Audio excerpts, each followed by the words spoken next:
యోహాను సువార్త 11వ అధ్యాయము. యోహాను సువార్త 11వ అధ్యాయము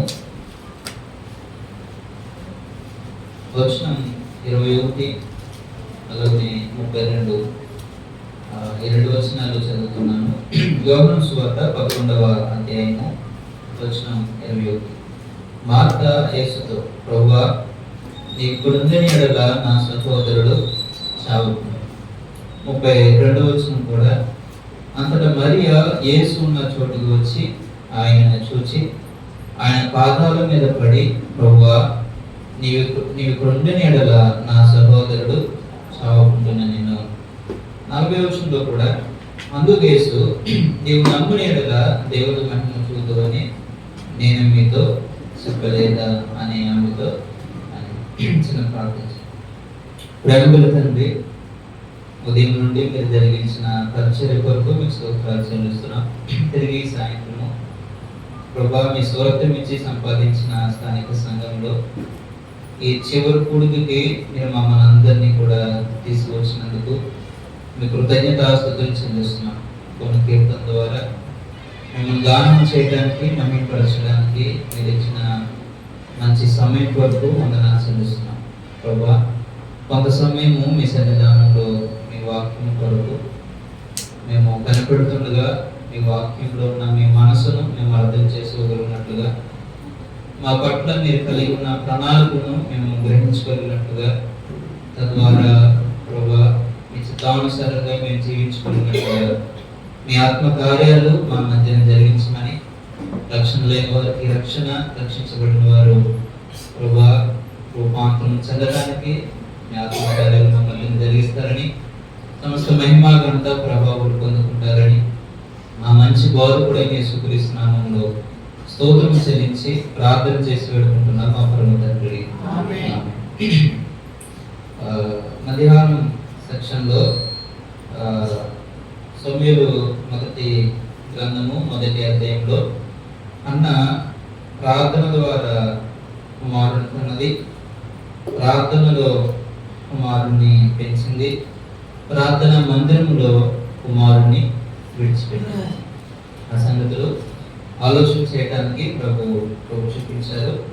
తిరిగి తన దాసుడు చిరంజీవన ద్వారా వాక్యం యొక్క శ్రేష్టత, ప్రాముఖ్యత, అవసరత ఆ విషయాలు కూడా తన దాసుల ద్వారా అనుగ్రహించారు. అందుని బట్టి ప్రభుని స్తుతిస్తాం.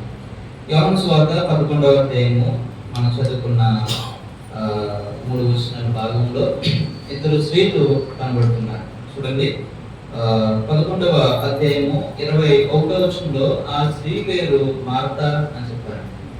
ఓకేనా? ఆ స్త్రీ పేరు మార్త. 32వ వచనంలో మరొక స్త్రీ పేరు సోదరి కదా, వారి అక్కోచెల్లు. మొత్తం మీద ఆమె పేరేంటి? మరియా. వీరిద్దరూ ఈ 11వ అధ్యాయంలో ఉన్న పరిస్థితి చాలా భయంకరమైన పరిస్థితి కదా, వారి కుటుంబము అనుభవిస్తుంది. 21వ వచనంలో మార్త ఎలా ఉంటుంది? ప్రభువా, నీవు ఇక్కడుండని ఎడల నా సహోదరుడు చనిపోకపోవును అని చెప్పింది. అలాగే 32వ వచనంలో తన సోదరి అయిన మరియా కూడా ఇదే మాట పలికింది కదా. ఏమన్నది? ప్రభువా, నీవు ఇక్కడుండని ఎడల నా సహోదరుడు చనిపోకపోవును అన్నాడు. ఓకేనా? ఇందుకు ఎవరైనా లాజరు కదా. లాజరు చనిపోయినట్లుగా మనం ఈ అధ్యాయంలో చూస్తాం. అలాగైతే వీరిద్దరి యొక్క అభిప్రాయాలు ఏంటంటే, తన తమ్ముడికి వ్యాధి వచ్చింది, రోగం వచ్చింది, కొన్ని దినాలకి ఆయన చనిపోయాడు. ఓకేనా?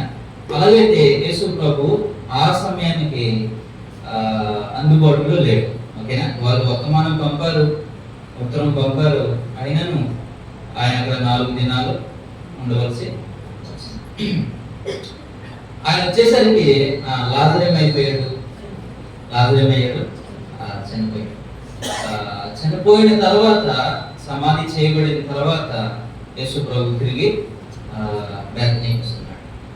ఆయన వస్తున్నాడనే సంగతి విన్న మరియా ఇలా అన్నది, ప్రభువా, నువ్వు చాలా లేట్ చేసావు, ప్రభువా, నువ్వు అందుబాటులో లేవు. ఓకేనా? నా సహోదరుడు ఏమైపోయాడు? చనిపోయాడు అని చెప్పాడు.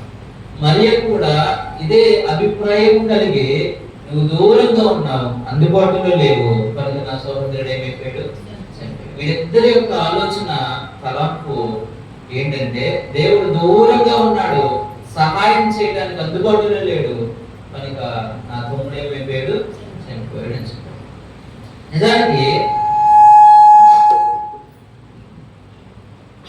నిజానికి ఆ ఫ్యామిలీ గురించి ఆలోచన చేస్తున్నప్పుడు ప్రభువైన యేసుక్రీస్తే ఇలా సాక్ష్యం ఇచ్చాడు. చూడండి 11వ అధ్యాయము 3వ వచనం చూడండి. 11వ అధ్యాయం 3వ వచనంలో అతని అక్క చెల్లెళ్ళు, ప్రభువా ఇదిగో నీవు ప్రేమించుచున్నవాడు రోగి అయి ఉన్నాడని ఆయన ఎదురు వర్తమానము పంపారు అని చెప్పారు.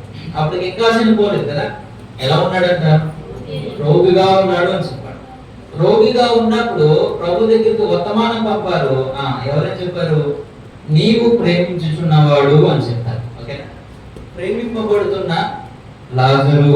ఓకేనా, ఏమవుతున్నాడైనా యేసు ప్రభు చేత ప్రేమింపబడుతున్న లాజరు. వాళ్ళు అక్కడే చెప్పిన మాట ఏంటంటే, నీవు ప్రేమించుచున్న లాజరు. యేసు ప్రభు ఎవరు ప్రేమిస్తున్నాడు, మీకు అర్థమవుతుందా? లాజరు ప్రేమిస్తున్నాడు, ప్రేమించట్లేదా? ప్రేమిస్తున్నాడు. వాళ్ళు ఆ సోదరులు చెప్తున్నారు, నీవు ప్రేమించుచున్న లాజరు అని చెప్పాడు. 5వ వచనం చూడండి. 5వ వచనంలో యేసు మార్తాను, ఆమె సోదరిని, తర్వాత లాజరును ఏం చేశాడు, ప్రేమించాను. ఇప్పుడు ముగ్గురిని ప్రేమించాడు అని చెప్తున్నాడు కదా. 3వ వచనంలో వాళ్ళ సోదరుల ద్వారా సాక్ష్యం వింటున్నాం, నీవు ప్రేమించుచున్న లాజరు. 5వ వచనంలో ఇలా చెప్పాడు, మార్తాను, ఆమె సోదరి అయిన మరియను, లాజరును కూడా ఏం చేశాడు, ప్రేమించాడు. ఇప్పుడు ఫ్యామిలీ అంతటినీ ప్రేమిస్తున్నాడు. ఓకేనా, ఫ్యామిలీ అంతటిని యేసు ప్రభు ఏం చేస్తున్నాడు, ప్రేమిస్తున్నాడు. అసలే ప్రేమే ఆయన ఏమన్నాడని చెప్పాడు కదా. ఓకేనా, యేసు ప్రభు అంటే ఏంటి, ప్రేమే. ప్రేమకు మూలం ఎవరు, ప్రభువే. ప్రేమ దేని మూలంగా కలుగుతున్నది, ఆయన మూలంగానే కలుగుతుంది. ఓకేనా, ప్రేమకు పుట్టిన ఏదంటే ప్రభువే కదా. కనుక ప్రభు ప్రేమించేవాడు, లాజరును ప్రేమించాడు, లాజరు కుటుంబం అంతటినీ ప్రేమించాడు. ఓకేనా, లాజరు గురించి మరొక సాక్షాత్తు యేసు ప్రభు చెప్పిన మాట 11వ వచనం చూడండి. 11వ వచనం, ఆయన ఈ మాటలు చెప్పిన తర్వాత మన స్నేహితుడైన లాజరు అని చెప్పాడు. ఎవరంటైనా మన స్నేహితుడు ఎవరు చెప్తున్నారు, ప్రభు చెప్తున్నాడు. ఓకే, మన స్నేహితుడైన లాజరు. ఎంత మంచి సాక్ష్యం చెప్పండి. ఓకేనా, ఆ కుటుంబం అంటే యేసు ప్రభువుకి ఎంతో ఇష్టం కదా. లాజరును ప్రేమించాడు, కుటుంబాన్ని ప్రేమించాడు, మన స్నేహితుడు అని సాక్షాత్తు ప్రభు నుండి సాక్ష్యం పొందాడు. పాత నిబంధనలో ఇటువంటి మాట ఒక నిమిత్తం చదువుతాం. ఎవరైనా అబ్రహాం కదా, అబ్రహాం నా స్నేహితుడు అని చెప్పాడు. ఇక్కడ చెప్పాడు లాజరు మన స్నేహితుడు అని చెప్పాడు. ఓకేనా, ఆయనను ప్రేమింపబడుతున్నప్పటికీ, స్నేహితుడుగా సాక్ష్యం కలుగుతున్నప్పటికీ, మొదటి వచనం ప్రకారం ఆయనకి ఏమొచ్చింది, మొదటి వచనం చూడండి. మరియా ఆమె సోదరి అయిన మార్త అనువారి గ్రామమైన బేతనీలో ఉన్న లాజరు అని ఒకడు రోగి అయిను అని చెప్పాడు. ఓకేనా, రోగం ఏమొచ్చింది, మరి ప్రేమిస్తున్నాడు కదా. ఎదముందా, యేసు ప్రభు ప్రేమిస్తున్నా లేదా, ప్రేమిస్తున్నాడు. మన స్నేహితుడని సాక్ష్యం ఇచ్చాడు లేదా, ఇచ్చాడు. అయిన ఏమొచ్చింది, ఎదముందా, నమ్మినా నమ్మకపోయినా దేహంలో ఉన్నంత వరకు ఏం సహజం, ఎదముందా. కొండ మీద ప్రసంగంలో కూడా, లేకపోతే తర్వాత ప్రసంగము కూడా ఏమన్నాడు చివరిలో, బుద్ధిమంతుడైనా ఇసుకలో కొట్టిన బుద్ధిహీనుడు అయినా ఆయన ఇంటింటి మీదకి ఏమొచ్చింది, ఓకేనా, వరద వచ్చింది, వాన వచ్చింది, వర్షం అన్ని వచ్చాయి కదా. ఆ ఇంటి మీద కొట్టే నిలిచింది ఒకటే అని చెప్పాడు. ఓకేనా, కనుక లాజరును ప్రేమిస్తున్నప్పటికీ, కుటుంబాన్ని ప్రేమిస్తున్నప్పటికీ, మన స్నేహితుడు అని ఆ సాక్ష్యం పొందినప్పటికీ రోగం మాత్రం రావటం అనలేదు. ఓకేనా, ప్రభు నమ్ముకున్న ఏంటి రోగాలు, ప్రభు నమ్ముకున్న ఏంటి కష్టాలు దేవుడు అనుమతిస్తాడు అవసరమైతే కదా. మన పేదల పత్రికలు అవే చెప్తాడు, అవసరం బట్టి నానా శోధనలు మీకేమొస్తాయి, చూస్తారా? పేతురు పత్రిక మొదటి పత్రిక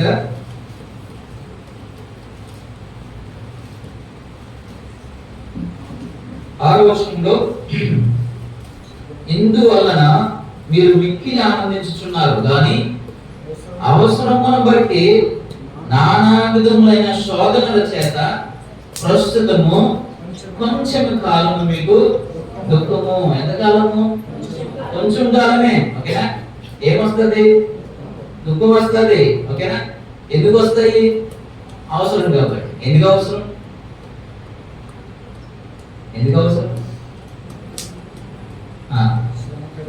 కదా. 4వ అధ్యాయం రండి. పేతురు మొదటి పత్రిక మొదటి 4వ అధ్యాయము 2వ వచనంలో, శరీర విషయంలో శ్రమ పడిన వాడు శరీరమందు జీవించిన మిగిలిన కాలము ఇక మీదట మనుజాసును అనుసరించి నడుచుకొనక దేవుని ఇష్టానుసారంగానే నడుచుకున్నట్లు పాపముతో జోలి ఇంకా ఏమీ లేక నుండును అని చెప్పాడు. ఇక్కడ కూడా మిగిలిన కాలము అని చెప్పాడు. ఓకేనా? 5వ అధ్యాయంలో 10వ వచనంలో ఇలా చెప్పాడు. 5వ అధ్యాయం 10వ వచనంలో, తన నిత్య మహిమకు క్రీస్తునందు మిమ్మల్ని పిలిచిన సర్వకృపానిధి దేవుడు కొంచెం కాలము మీకు మీరు శ్రమ పడిన పిమ్మట అని చెప్పాడు. ఎంతకాలము? కొంచెమే కదా. కొంచెం కాలమే. ఏమొస్తాయి? ఎందుకు ఇస్తాడు? మేలుకే ఇస్తాడు. ఓకేనా? మేలుకే, మన ఆత్మీయ ఎదుగుదల కొరకే, మన మార్పు కొరకే ఏమనుమతిస్తాడు? శ్రమలను అనుమతిస్తాడు. లాజరును ప్రేమించాడు, కుటుంబాన్ని ప్రేమించాడు, మంచి సాక్ష్యము లాజరును పట్టించాడు. ఆయనను మొదటి రోజు ఏమొచ్చింది? రోగం వచ్చింది. ప్రభువును నమ్ముకున్న విశ్వాసులు ప్రతి ఒక్కరు గ్రహించవలసినది. దేహంలో ఉన్నంత వరకు, లోకంలో ఉన్నంత వరకు ఇటువంటివి సహజమే అని గుర్తించాలి. ఓకే? అలాగైతే మార్తా మరియలు ఇలా అంటున్నారు, మీరు అందుబాటులో లేరు కనుక నా సహోదరుడు ఏమైపోయాడు? చనిపోయాడు అని చెప్పాడు. వాస్తవమేనా? సత్యమేనా? నిజంగా యేసు ప్రభు దూరంగా ఉన్నాడు కాబట్టి నేను చనిపోయాడా? ఏం చెప్పచ్చు? 2 ఉదాహరణలు ఒకటి నేను జ్ఞాపకం చేస్తాను. యోహాను సువార్త 4వ అధ్యాయము 46 నుండి 54 వరకు ఉన్న ప్యాసేజ్ లో ఒక ప్రధాని కుమారుడు రోగి అయి ఉన్నాడు. ఓకేనా? మీ బైబిల్ తెరవండి, మీ కన్నులు తెరవండి, మీ చెవులు తెరవండి.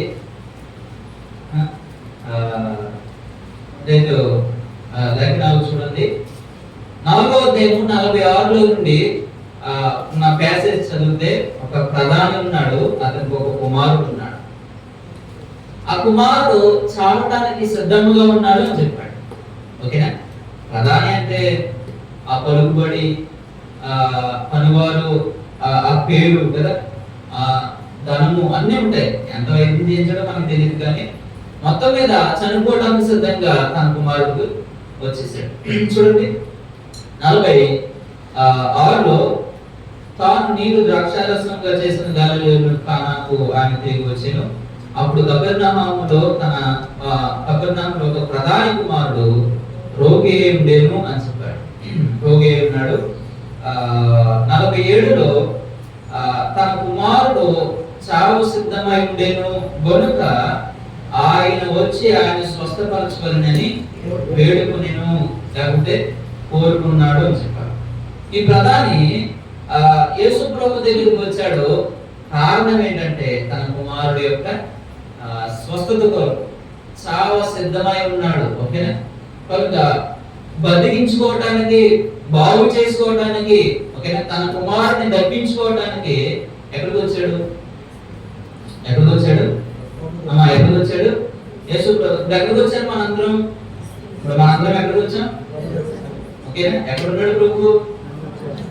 ఎక్కడైతే 2-3 నా పేరట కూడిందరో ఎక్కడున్నాడు? మధ్యలో ఉన్నాడు కదా. సంఘాలలో కూడా అదే చెప్పాడు, దీపస్తంభముల మధ్య. ఓకేనా? దీపస్తంభములు అంటే సంఘాలు. ఓకేనా? ఇప్పుడు ఎక్కడున్నాడు? సంఘాలు మధ్యన ఏం చేస్తున్నాడు? ఆయన సంచరిస్తున్నాడు. ఓకేనా? సంచరిస్తున్న ప్రభువు మన మధ్యలో ఉన్నాడు కదా. కనుక మనం ప్రభు దగ్గరికి వచ్చాం కదా. ఈ ప్రధాని కూడా తన కుమారుడి యొక్క స్వస్థత కొరకు ఎక్కడికి వచ్చాడు? మరి ప్రధాని అని చెప్పుకున్నాం కదా, ముందు ఎక్కడికి వెళ్ళాడు? ఓకేనా. ఒక రక్తస్రావం కలిగిన ఒక స్త్రీ ఉంది, ఎక్కడికి వెళ్ళింది?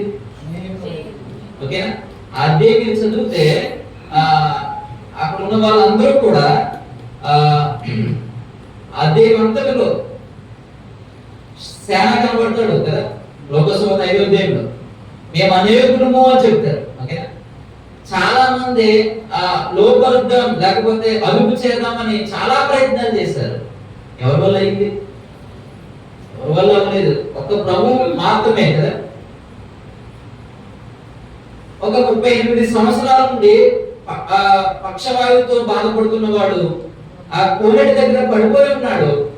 38 సంవత్సరాలు కదా. అతని జీవితంలో పండుగలు దాటి వెళ్ళిపోయాయని చెప్పాడు. ఎవరు సాయం చేశారు? చివరికి ఎవరు రావాల్సి వచ్చింది? ప్రభువే రావాల్సి వచ్చింది. ఆమె కూడా చాలా మంది హాస్పిటల్కి డాక్టర్స్ దగ్గరికి తెలియదు, కానీ ఎక్కడ స్వస్థత వచ్చింది? చివరి ఎవరి దగ్గరికి వచ్చింది? ఒకటే కదా. ఎవరి దగ్గరికి? ప్రభు దగ్గరికి. ఓకే. ఈ ప్రధాని కూడా ఎక్కడికి వచ్చాడు? యేసు ప్రభు దగ్గరికి వచ్చి ఇలా అంటున్నాడు, నా కుమారుడు చావు సిద్ధమై ఉన్నాడు కనుక నీవు రావాలి అని చెప్పాడు. చూడండి ఎక్కడికి రమ్మన్నాడు? చూడండి ఎక్కడికి రమ్మన్నాడు. 47లో యేసు యూదాయ గలిలయకి వచ్చిన అతడు విని ఆయన వద్దకు వెళ్ళి తన కుమారుడు సాగు సిద్ధమై ఉండేను కనుక ఆయన వచ్చి అతన్ని స్వస్థపరచవలనని పెడుతుంది. ఎక్కడికి వచ్చి?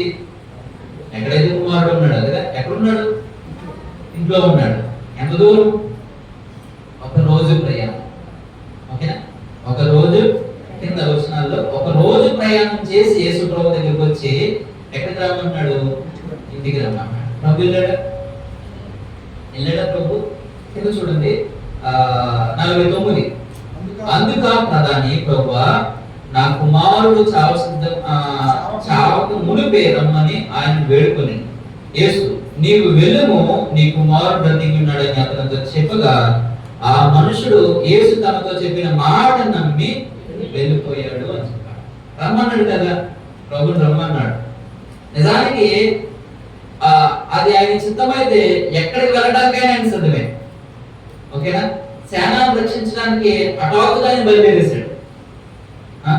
అద్దరు దాటి కదా అర్జెంటుగా వెళ్ళాలని పడవకి నావికి ఎదురు వచ్చాడు. యోహాను సువార్త 4వ అధ్యాయంలో ఆ ఒక్క స్త్రీని రక్షించడానికి ఎండవేళ కదా ఎంత ప్రయాణం చేసి వచ్చాడు ఆయన. ఎక్కడికి వెళ్ళడానికి ఆయన సిద్ధమే. ఓకేనా. కనుక ఇక్కడ తన ఇంటికి రమ్మన్నాడు. ఏం చెప్పాడు ప్రభు? ఏం చెప్పాడు?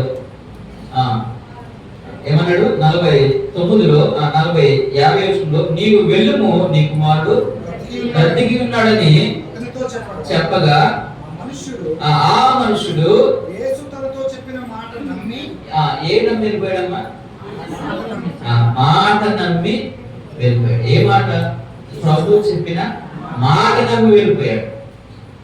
కింద వచనాల్లో 52వ వచనం చదివితే పనివారు ఎదురొచ్చారు. ఎదురొచ్చి నీ కుమారుడు బాగున్నాడు అని చెప్పారు. ఎప్పుడు? నిన్న 1 గంటకి. నిన్న 1 గంటకే లేచి కూర్చున్నాడు కదా. అడిగినప్పుడు వారు నిన్న 1 గంటకు జ్వరము వానిని విడిచినని అతనితో చెప్పారు. నిన్న 1 గంటకు కదా. ఇంకా ప్రయాణం చేసి వస్తుండగా రోజు అయిపోయింది కదా. అడుగుతున్నాడు ఎప్పుడు?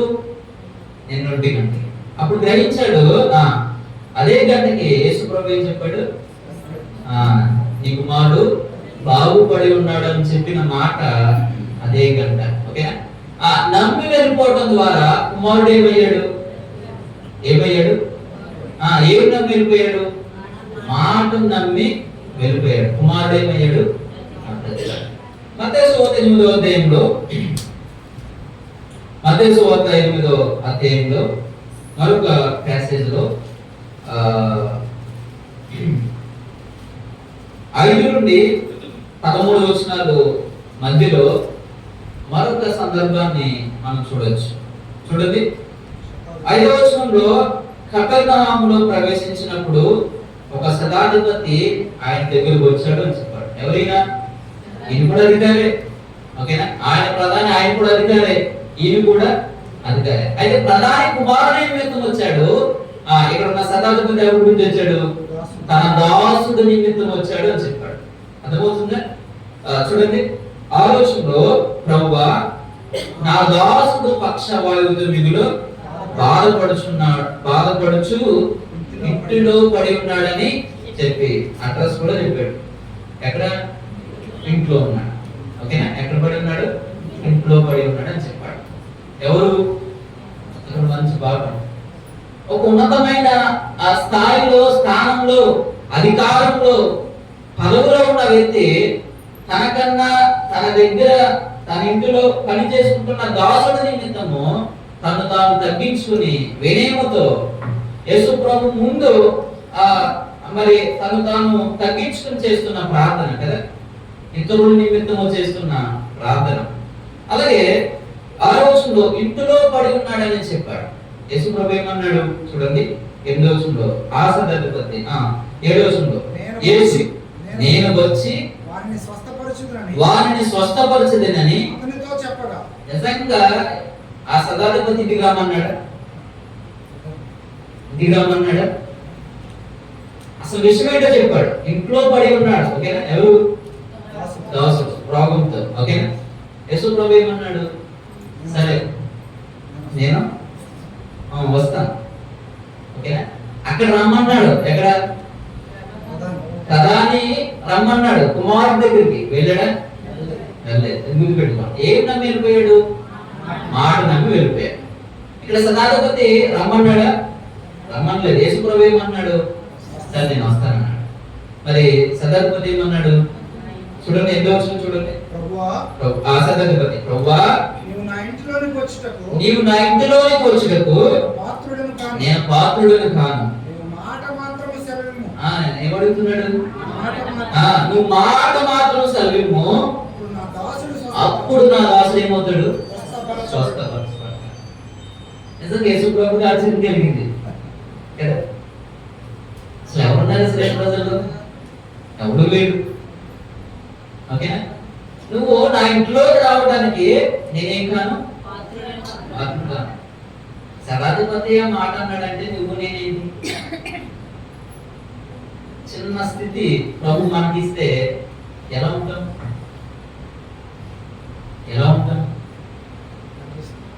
అర్థమవుతుందా?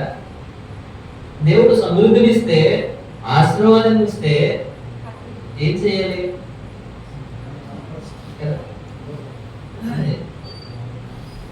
ఇచ్చిన దాన్ని బట్టి గర్వించడంతో ఏమైపోతాం? ఖచ్చితంగా ఏమైపోతాం? పడిపోతాం. ఖచ్చితంగా పడిపోతాం. కనుక ఈ శతాధిపతి ప్రభు దగ్గరికి వచ్చి గుర్తించిన అంశం ఏంటో తెలుసా? అక్కడ మాట అన్నాడు చూడండి 9వ వచనంలో నేను కూడా అని చెప్పాడు. నేను కూడా అంటే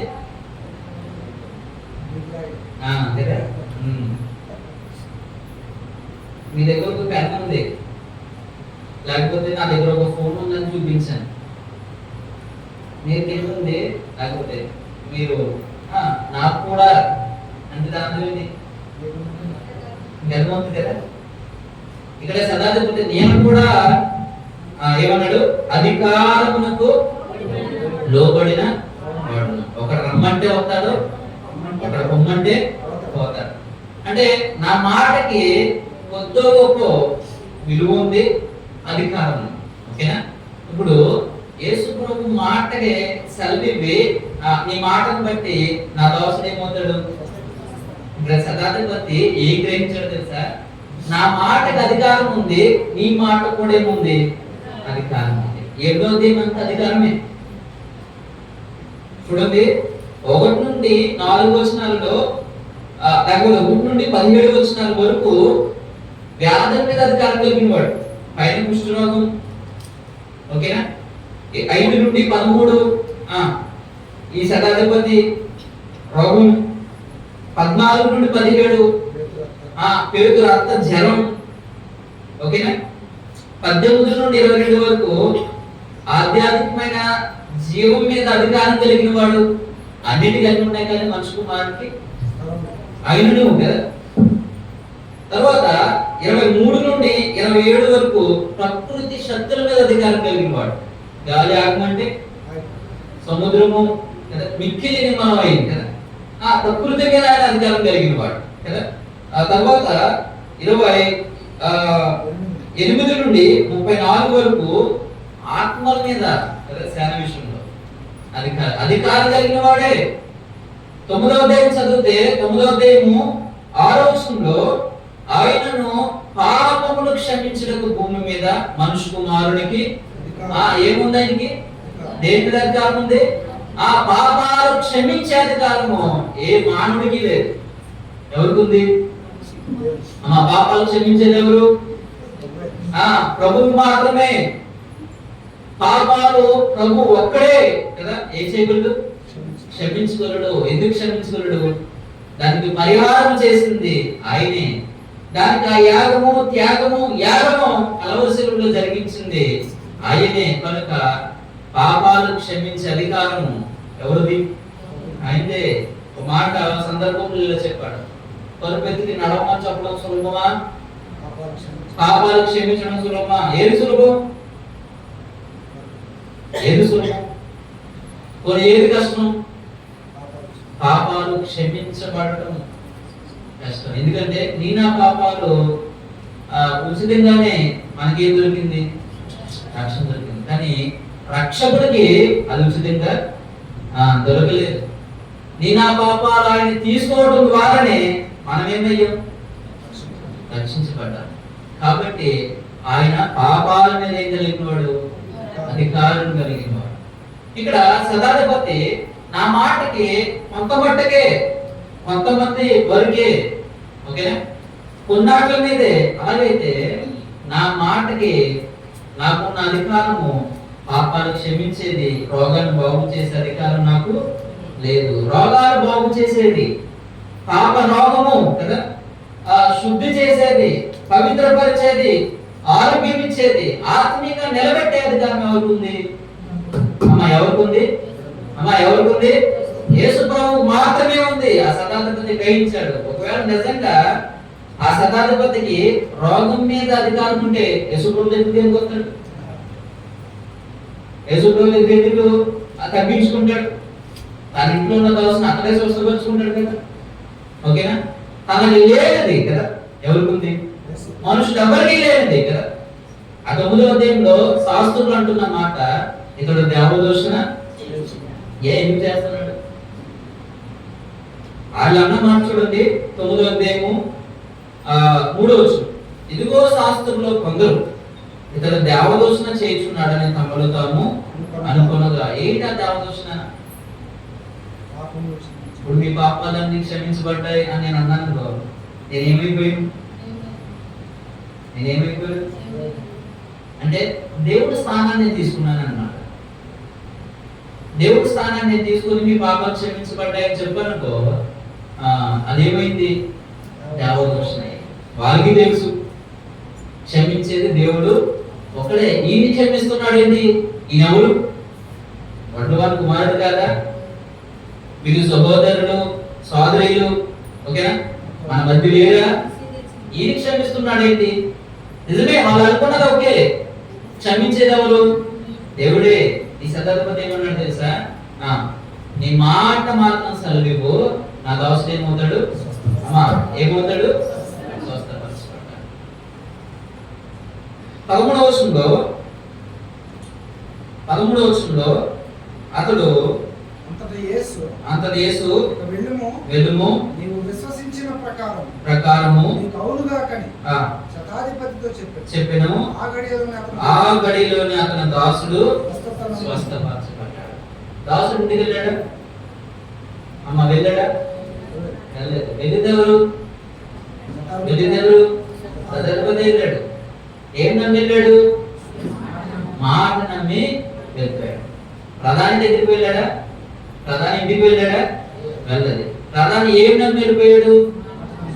మరి కుమారుడు బాగుపడ్డాడు, దాసుడు బాగుపడ్డాడు.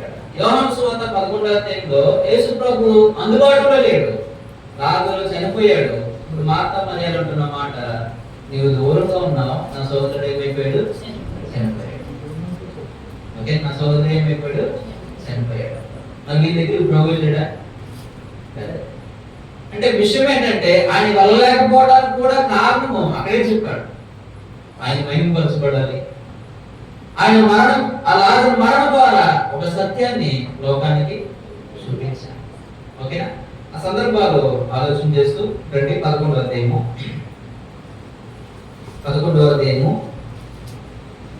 యోహాను సువార్త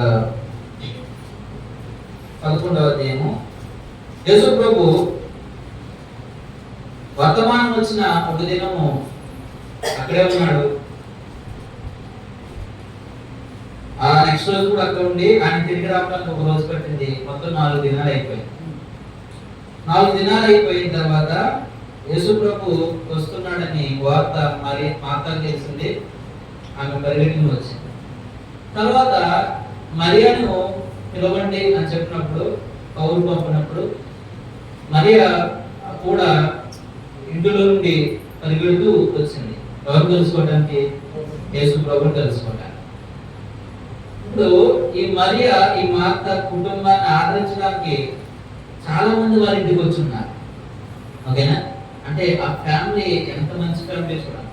ఇందాక చెప్పుకున్నాం, యేసు ప్రభు ద్వారానే ఆ మంచి సాక్ష్యం పొందారంటే చుట్టూ ఉన్న వాళ్ళ వ్యవహారం ఎలా ఉంటుందో. బాధ వచ్చినప్పుడు చుట్టూ ఉన్న వాళ్ళందరూ ఏమయ్యారు? వాళ్ళ ఇంట్లో నష్టం వచ్చినప్పుడు చుట్టూ ఉన్న వాళ్ళు ఏమయ్యారు? వాళ్ళ ఇంటికి వచ్చేసారు కదా, ఆదరించడానికి, ఓదార్చడానికి కదా, వాళ్ళు ధైర్యపరచడానికి. ఆ ఫ్యామిలీస్ గా వాళ్ళు ఇంటిలోకి వచ్చేసారు. మరి ఆ పర్యటకులు వస్తూ ఉంటుంటే వాళ్ళు అనుకున్న మాట సమాజం దగ్గరికి వెళ్తుందేమో. ఓకేనా? వాళ్ళు కూడా అనుకొచ్చారు. ఇది మరి యేసు ప్రభు దగ్గరికి వచ్చి మొట్టమొదటి ఆమెకున్న అలవాటు పాదాల మీద పడటం. పాదాల దగ్గరే ఆమె జీవితం. లోకసూత పదార్థంలో పాదాల యొద్ద వాక్యం ఉంటుంది కదా, ఇక్కడ పాదాల దగ్గర ఉండి ప్రార్థన చేస్తుంది కదా.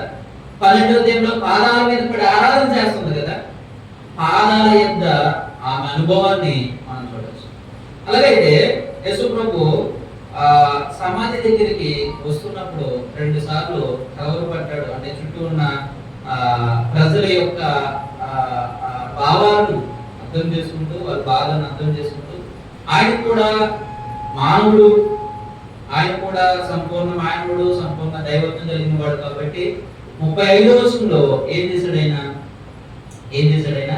35వ వచనం, యేసు కన్నీళ్లు విడిచేను అని చెప్పాడు. అమ్మ ఏం విడిచాడు? కన్నీళ్లు విడిచాడు. శబ్దమా? లాజరును ప్రేమించాడు. ఏం కార్చాడు? ఇప్పుడు యేసు ప్రభు ఇక్కడ ఉండి కన్నీళ్ళు కార్చాడు అనుకో, మనందరం చూస్తున్నాం. యేసు ప్రభు కన్నీళ్ళు చూస్తున్నాం. మనకి ఏమర్థం అవ్వాలి? యేసు ప్రభు కన్నీళ్ళు కార్చడం అనే దృశ్యాన్ని అక్కడ ఉన్న ప్రజలందరూ చూసి ఏం చెప్పారు?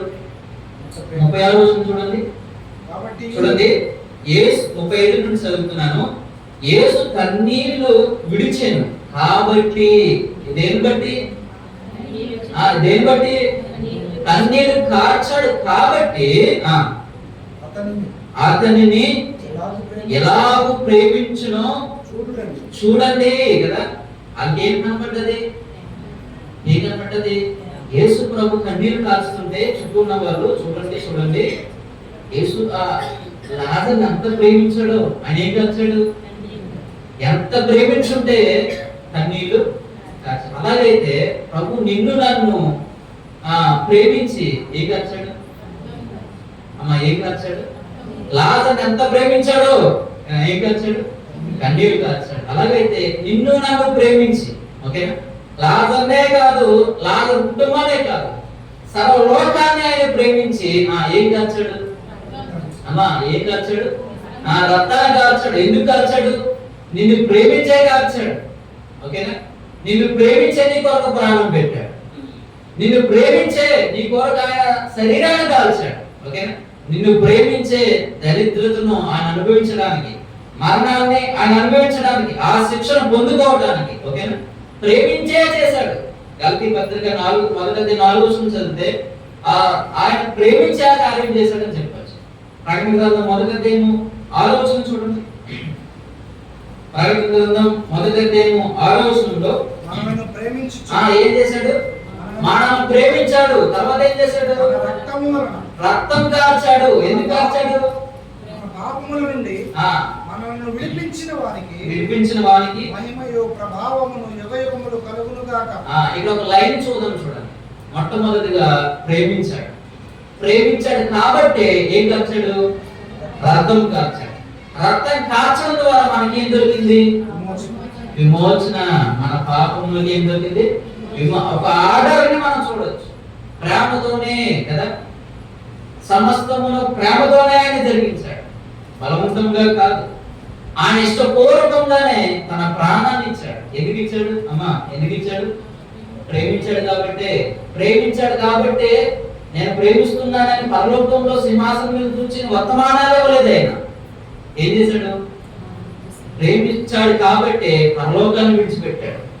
ఓకే, ప్రేమతోనే, ఓకేనా, ఆయన సమస్తాన్ని జరిగిస్తూ వచ్చాడు. ఆయన ప్రేమ ఎంతో గొప్పది. అందుకే ఆ ప్రేమ ఎత్తేంటో మనకు తెలియదు, ఆ ప్రేమ వెడల్పేంటో మనకు తెలియదు, ఆ ప్రేమ లోతేంటో మనకు తెలియదు. ఓకేనా, ఎఫెసీ పత్రిక 1 చెప్పాడు. కనుక ఆయన ఎంతో ప్రేమించాడు. ఎంత ప్రేమించాడు? 3:16 దేవుడు లోకమును ఎంతో, లోకం అంటే ఒక కవిలో చెప్పాడు కదా, లోకం అంటే మట్టి కాదు, లోకం అంటే. ఇప్పుడు ఎవరు ప్రేమించాడు?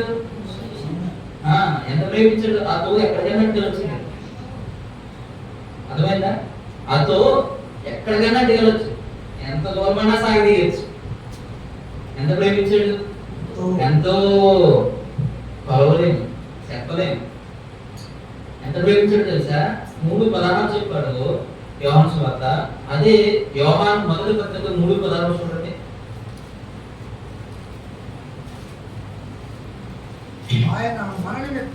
ఆయన మన నిమిత్తము తన ప్రాణము పెట్టెను కనుక దీని వలన ప్రేమ ఎట్టిదని తెలుసుకొనుచున్నాం. ఎలా తెలుసుకుంటున్నాం? ఎంత ప్రేమించాడు? ప్రాణం పెట్టి ఏం చేశాడు? ప్రేమించాడు. ఎందుకు ప్రాణం పెట్టాడు? లాజరు నుంచి కన్నీళ్లు కార్చాడు. ఓకేనా, లాజరు ఏమై ఉన్నాడు? ఆ దయ్యానికి సమాధి చేయబడి ఉన్నాడు, మరణించి ఉన్నాడు. ఓకేనా, మరణించి ఉన్నాడు. యేసు ప్రభువే చెప్పాడు, లాజరు నిద్రించుచున్నాడు, ఆయన చనిపోయి ఉన్నాడని. ఆయన అక్కడ ఉన్నప్పుడే చెప్పాడు 11వ అధ్యాయంలో. అలాగైతే చనిపోయిన లాజరు నిమిత్తం, ఓకేనా, ఏం ఖర్చునైనా బ్రతికించడానికి కదా, ఆ సమాధి తోట దగ్గరికి కదా ఆయన వచ్చి ఏం చేశాడు? కన్నీరు కార్చాడు. నిన్ను నన్ను మనమేమయ్యాం? ఎఫెసీ పత్రిక 2వ అధ్యాయం కదా, అపరాధముల చేతను పాపముల చేతను చచ్చిపోయాము. ఎప్పుడో చచ్చిపోయాం కదా, బ్రతుకున్నామనే పేరే కదా మనము మృతులము. జీవాన్ని కదా, పరిశుద్ధతను ఇవన్నీ పోగొట్టుకున్న వాళ్ళము తిరిగి మళ్ళీ క్రీస్తులో మనం బ్రతికించడానికి. అదే 2వ అధ్యాయం 5వ వచనంలో తన మహాప్రేమ చేత క్రీస్తుతో పాటు దేవుడు ఏం చేశాడు? మనల్ని బ్రతికించాడు క్రీస్తుతో పాటు. ఓకేనా, ఎందుకు ఆయన ప్రాణం పెట్టాడు? ఎలా పెట్టాడు? ప్రేమించి పెట్టాడు. ప్రాణం ఎందుకు పెట్టాడు? ఎందుకు పెట్టాడు ప్రాణం? మనం బ్రతికించడానికే ప్రాణం పెట్టాడు. గర్వంగా ఆయన ఎందుకు దిగి వచ్చాడు? చాలా సంగతులు, దుష్ట కాలంలో నుండి మనం విమోచించడానికి. ఎబ్రీ పత్రిక 2వ అధ్యాయం 14వ వచనంలో మరణ భయం చేత దాస్యానికి లోబడిన మనలను, ఓకేనా, విడిపించడానికి. ఓకేనా, ఆయన కూడా రక్త మాంసం వాడయ్యాడు అని చెప్పాడు. ఎక్కడున్నాం మనం? 2 విషయాలు చెప్పాడు. ఒకటి, మరణం మీద అధికారం జరిగిన వాడిని ఓడించడానికి, మరణ దాస్యానికి లోబడిన మనలను విడిపించడానికి. ఆయన ఎంచుకున్న మార్గం ఏంటో తెలుసా? మరణమే. ఆయన మరణం ద్వారానే మరణము ములిగిచ్చాడు. ఆయన మరణం ద్వారానే మనల్ని ఏం చేశాడు? బ్రతికించాడు. నీకు అర్థమవుతుందా? ఎందుకు ప్రాణం పెట్టాడు ఆయన? మనం బ్రతికించడానికే ప్రాణం. ఎంతో ప్రేమించి ఏం కాచాడు? రక్తము కాచాడు. మనలను ప్రేమించు తన రక్తం వలన మనలను విమోచించడానికి అని చెప్పాడు. కనుక యేసు ప్రభు మనల్ని ఎంతో ప్రేమించాడు కదా. ఎవరు ప్రేమించలేని ప్రేమ, స్వార్థం లేని ప్రేమ, ఏమి ఆశించలేని ప్రేమ, ఏమి కోరుకోలేని ప్రేమ కదా. నిస్వార్థమైన ప్రేమ ఎవరు చూపించారు? యేసు ప్రభు చూపించారు. చూడండి, ఈ అధికారులు శతాధిపతి అయిన దాసుడైన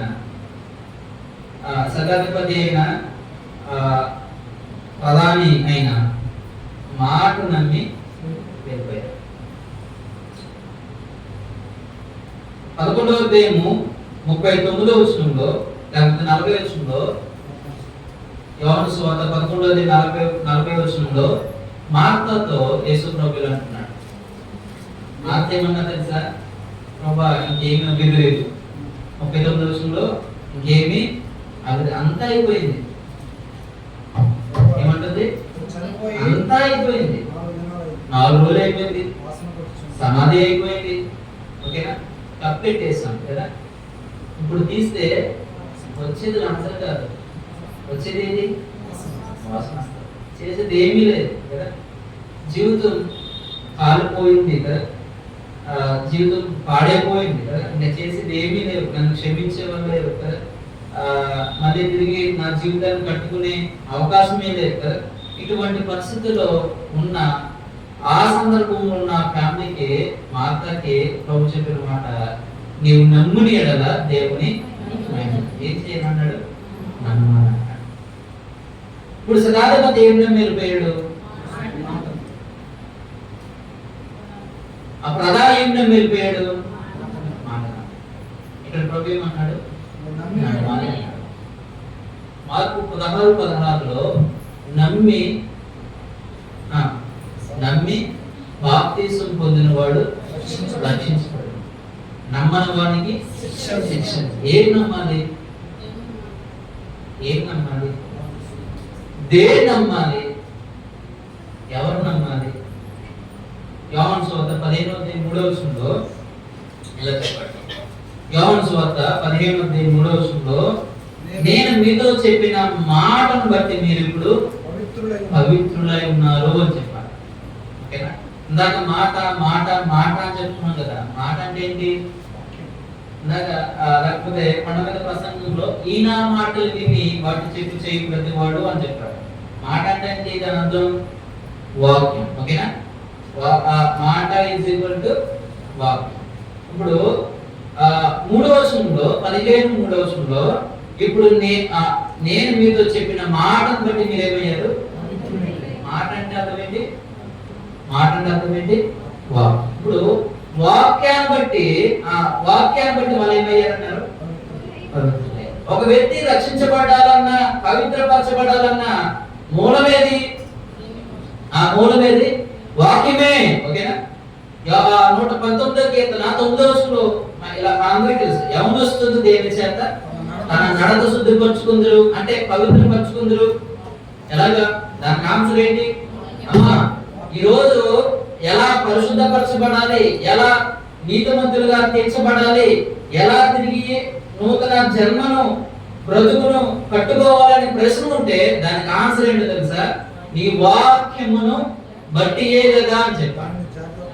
ఓకేనా? దేని బట్టి?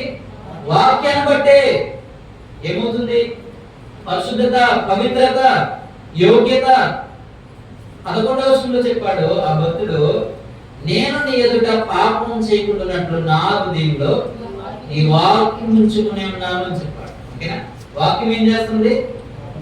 పాపం చేయకుండా, పాపం నుండి మరి శుద్ధి చేస్తుంది, పవిత్రపరుస్తుంది. పాపం జోలికి వెళ్లకుండా వాక్యం ఏం చేస్తుంది? కాపాడుతుంది అని చెప్పాడు.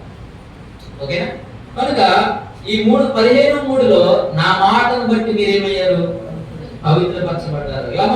ఎఫెసీ 5వ అధ్యాయము 24, 26, 27 వచనాల్లో వాక్యమను ఉదక స్థానము చేత అని చెప్పారు. దేని ద్వారా? వాక్యమను ఉదక స్థానము. యాకోబు పత్రిక మొదటి అధ్యాయం 26వ వచనం కాబోలు ఒకసారి చూడండి. యాకోబు పత్రిక మొదటి అధ్యాయము 22వ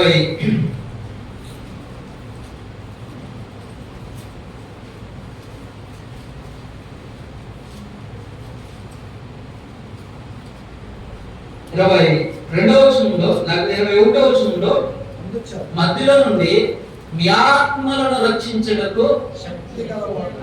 ఏం రక్షించుటకు? ఆత్మలను రక్షించుటకు ఏంటది? శక్తి కలిగిన వాక్యము. ఓకేనా? శుద్ధపరిచే వాక్యము, పవిత్రపరిచే వాక్యము, రక్షించే వాక్యము, పవిత్రపరిచే వాక్యము. ఓకేనా అమ్మా? ఈరోజు వాళ్ళిద్దరూ మాట నమ్మి వెళ్ళిపోయారు, కార్యం చూశారు. మాతో అంటున్నాడు, నమ్మని ఎడల నువ్వు కార్యం చూస్తావు. ఓకేనా? మహిమను చూస్తావు. ఈరోజు ఏం నమ్మాలి? నేను బాగు చేసే మందు లేకపోతే మెడిసిన్ ఒకటి ఉందని నమ్మ.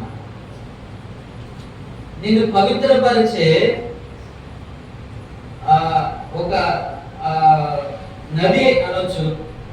యెషయా గ్రంథంలో, ఆమోస్ గ్రంథంలో ఉంది. నిన్ను పవిత్రపరిచే ఒక జ్వాల, లేకపోతే నిన్ను పవిత్రపరిచే ఒక ఓట ఉన్నదని నమ్మటం ద్వారా నీ పాపాలు కడగబడతాయి, పరిశుద్ధపరచబడతాయి, బాగుపడతావు, స్వస్థత పొందుతావు, మళ్ళీ రక్షించబడి దేవుని బిడ్డ అవుతావు. నువ్వు నమ్మని ఎడల ఏమవుతావు? యోహాను పత్రికలో చెప్పాడు, మన పాపం మనం ఒప్పుకునే కదా ఆయన నమ్మదగిన వాడును నీతిమంతుడు కనుక ఆయన మన పాపం అన్నిటిని ఏం చేస్తాడు? క్షమిస్తాడు. ఏం నమ్మాలి? ఆయన ఏం చేస్తాడు? క్షమిస్తాడు కదా, మనల్ని శుద్ధి చేస్తాడు, పవిత్రపరుస్తాడు.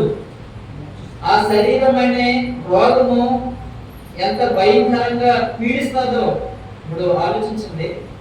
మనకి ఏదైనా చేతికి పెద్ద గాయం తగిలింది, గాయమే రక్తమవుతుంది, తగ్గిపోతుందని ఉంటామా?